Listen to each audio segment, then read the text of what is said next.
From the CyberHub bunker and studio, you're tuning in to the CyberHub Podcast. And now for your host and CISO, James Azar. What is happening, everyone, and welcome to another awesome episode of the CyberHub Podcast. I hope everyone's doing well.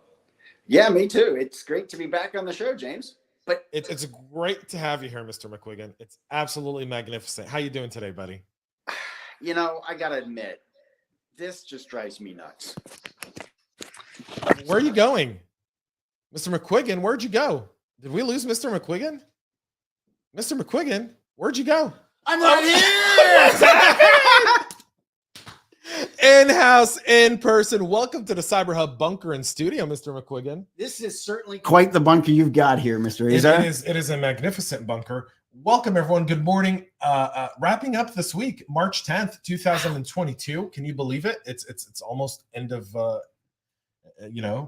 almost end of third quarter. Yep. It's been a hectic week. Yesterday, we had an electrical outage here.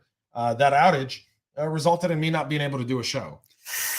Yikes. It was either having my UPS power this or my espresso machine. My espresso machine won that battle. I guess so. Yeah. No, it gives you something to work on with your business continuity plan. I saw the comments flying yesterday. It absolutely does. So folks, welcome. Mr. McQuiggan is here live in person. I will say good morning to Andrew, Raphael, Eddie, Scott, Corinne. Good morning. Thanks you all for being here today. We've got a packed show. A lot of things to talk about as we kind of unpack this week, including the Conti ransomware, CISA just completely leaking everything on Conti ransomware, letting everyone know what's happening.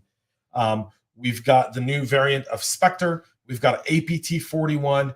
Russia enters the cyber warfare with China. China enters the cyber warfare battle that's going on right now between Russia and the West. And so China has picked its side. Not to surprise anyone. And then the bill yesterday, another outrageous $1.5 trillion spending bill. But it had one cyber piece in it that we should all be made aware of. So we're going to be talking about that as well. Good morning to Jody. Good morning, Mr. Bob Henderson. And good morning to Andrea as well. So here we go, folks. We're going to get right into today's show. But before we do, where would we be without Know Before?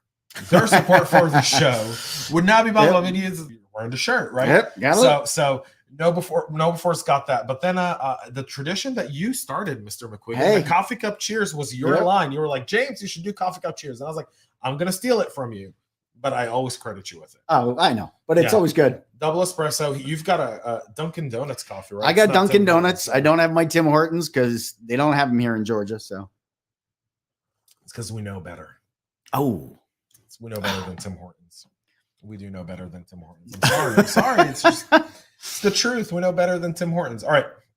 Let's get into CISA's updates on the Conti ransomware alert. They've now leaked 100 domains that are related to the Conti ransomware gang. So here's what this essentially means, right, Mr. McQuiggan? It essentially entails us now going in and blocking all 100 of those domains from ever getting into our environment. What else would you do?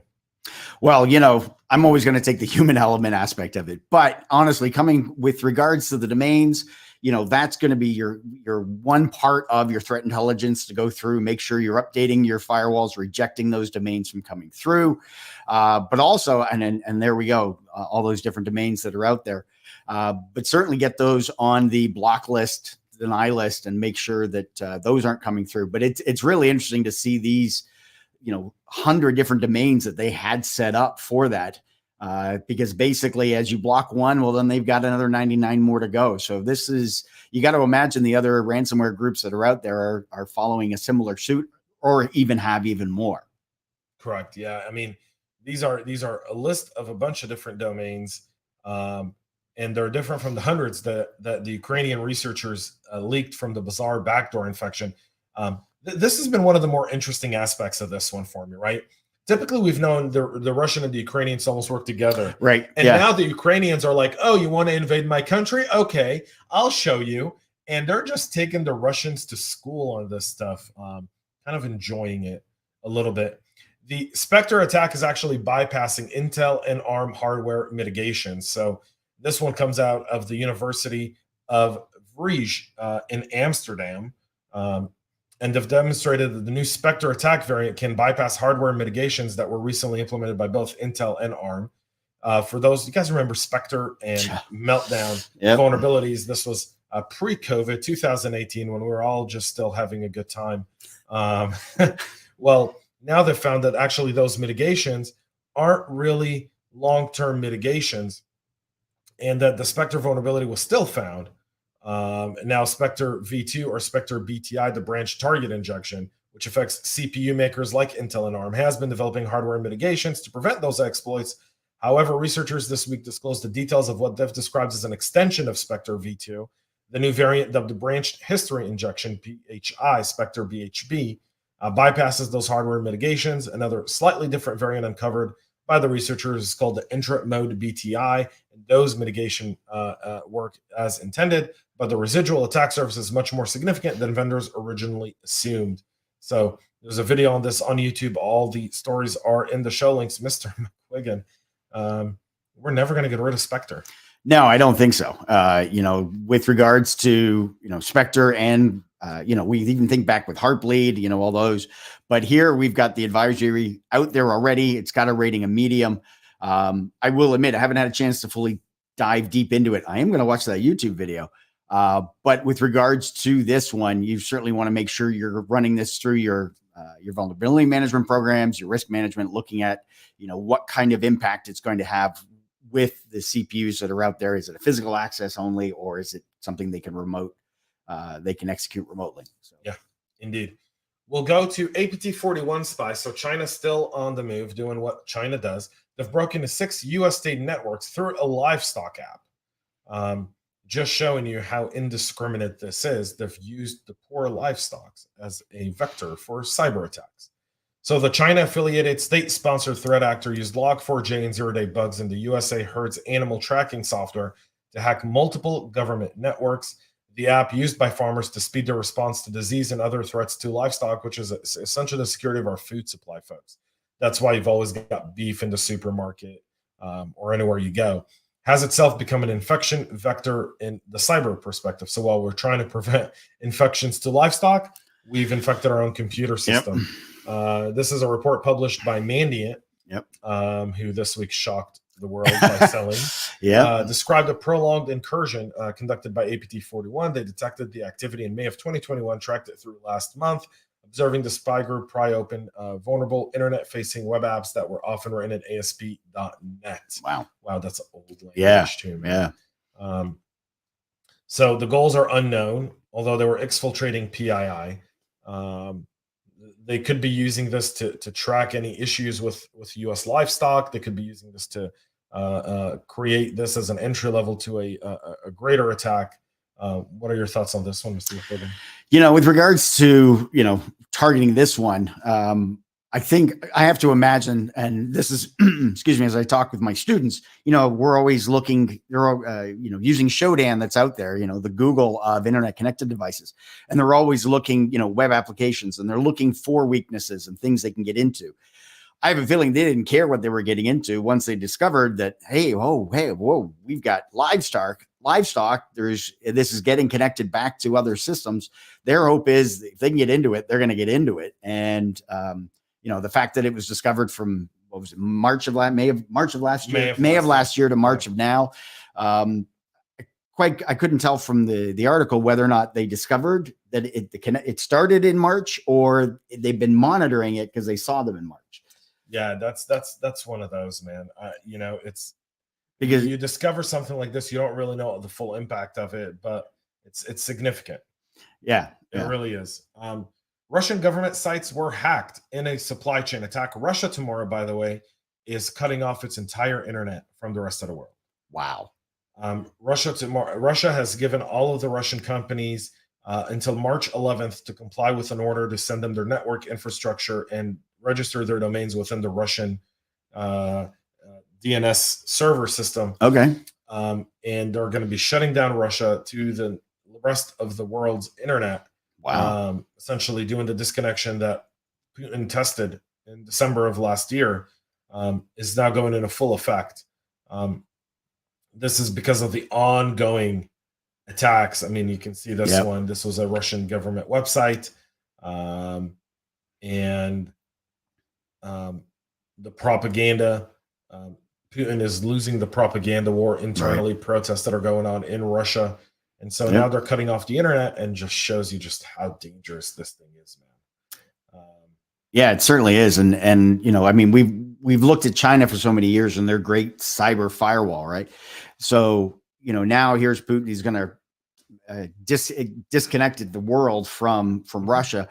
I can see doing it from a couple of standpoints. One, he can still control the propaganda, the communication, but it also helps reduce his risk of being cyber attacked. I think there's been so many cyber attacks on the Russian government that a lot of the stuff, I think the reason the Ukrainians are putting in such a good fight is because a lot of those plans have been leaked through cyber attacks. Yeah. And you know, it's probably what's been going on there. So China is hacking European diplomats, which is aligning with the Russia-Ukraine conflict. So Mustang Panda has been targeting EU diplomats with an updated variant of the PlugX backdoor, according to Proofpoint. Also known as the Red Delta or TA416, the group was observed targeting entities connected to the Vatican, CCP diplomatic relations, as well as telecom companies in Asia, Europe, and the US. They're believed to be operating. They are operating. They are. The Chinese government. Come on now. Yep. Let's not agitate the Chinese. They are doing this on behalf of the Chinese government. China is looking at this, and they're trying to get into what diplomats are thinking. This is the prelude to them invading Taiwan. And if you think this is bad now, wait till they invade Taiwan. It's a matter of months. Before China engages Taiwan, there's a lot of propaganda going on by the Chinese in Taiwan about the One China initiative, be part of One China. Let's not be Russia and Ukraine. So kind of like don't let us be like Russia and Ukraine, fellow Taiwanese, Chinese friends. And they're working to try and take steps to protect themselves as well. Correct. So it should be interesting how that plays out. So China's gone in the mix predominantly to see how diplomatically this would impact China. And could they buy off these diplomats? Meaning, could they engage those diplomats now in order to soften the reaction to China invading Taiwan, which is what they're looking for at the moment. Yep. I mean, Xi Jinping's been eyeing it for ages. He's been waiting for the right moment. This is it. And of course, they got in there using phishing emails. And once they had compromised that one, then they were able to utilize that to gain access into everybody else, those trusted connections. So. Indeed. Finally, yesterday, our government that knows no limits of spending, my opinion and only my own, passed a bill that's called Strengthening America's Cybersecurity Act. This passed the Senate last week in a package of cybersecurity bills, but this now mandates critical infrastructure operators, the definition of critical infrastructure by the government, folks, not what we think to be critical infrastructure. So financial services, anything that's considered part of the U.S. critical infrastructure system, meaning the U.S. cannot live without, has to report a breach within 72 hours to CISA and 24 hours if we've made a ransomware payment. This is the bipartisan legislation that the NTSC and many people were working on, including National Cyber Director Chris Engels and Jen Easterly, who's just been phenomenal doing what she does. However, the Justice Department and FBI have come out against the proposal because the hack information would not be submitted jointly to the Bureau, despite assurances from Easterly. I think the FBI needs to work on their trust problem a little bit. Just the collaboration and working together. Now, I've got a lot of friends that work with the FBI, and you know they're responsible for making sure the Homeland taking care of the systems and working with organizations in Homeland essentially. So yeah, I can see why there's some concerns from them, and I have no doubt that CISA is going to work with the FBI because they've got their teams of people and a lot of smart people that are in there. So. It'll be interesting to see, because I know if I remember reading it, they've got to develop these new the rules and the procedures and the processes and everything that's going to come with it. And they've got, I think, 6 months to a year to put this all together. So it'll be interesting to see where the loopholes are going to be. Working in the electricity industry for 18 years, we had NERC-CIP, the North American Electric Reliability Corporation, their critical infrastructure protection standards. And when those first standards came out, everybody was finding loopholes and figuring out ways around the words to that they wouldn't have to meet the certain requirements. So it's going to be interesting to see what comes out with regards to that and what loopholes people find, how an incident gets defined, when an organization defines it, and then they have to alert. So indeed. So this is a 1.5 trillion omnibus that includes 2.59 billion for CISA. So CISA is getting a massive budget increase, $300 million boost over what the Biden administration's budget request was. Of course, hey, let's give them 2.59, and they're like, it's not our money. Who cares? Give them 300 million more. Why not? While we're at it, shouldn't we spend $1.5 million walking lizards on treadmills? That seems like a fun government project. Joint Cyber Defense Collaborative and a recently established Cyber Safety Review Board are all part of the budget. The agreement also provides $185 million for the Energy Department's Office of Cybersecurity, Energy Security, and Emergency Response.